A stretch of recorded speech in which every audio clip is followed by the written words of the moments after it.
Ça a été un des premiers dans les années 2000 à nous alerter et à nous mettre sous le nez le dossier de la dette française. Donc, est-ce que ça va rester une de ses préoccupations principales ? Il faut l'espérer. En tout cas, il arrive au moment où ça devient une urgence de s'en saisir.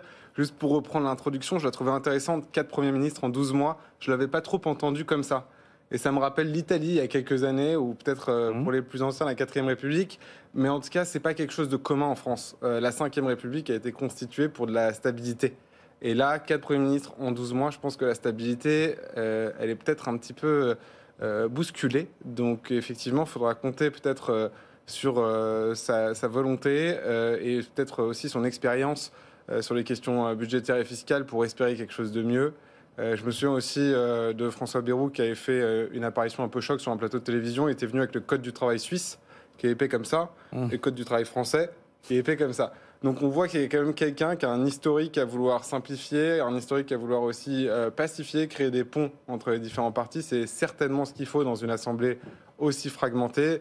Maintenant, on a quand même encore beaucoup d'inconnus sur le déroulé et la marge de manœuvre reste tout autant limitée que son prédécesseur parce que l'Assemblée n'a pas changé, je le rappelle.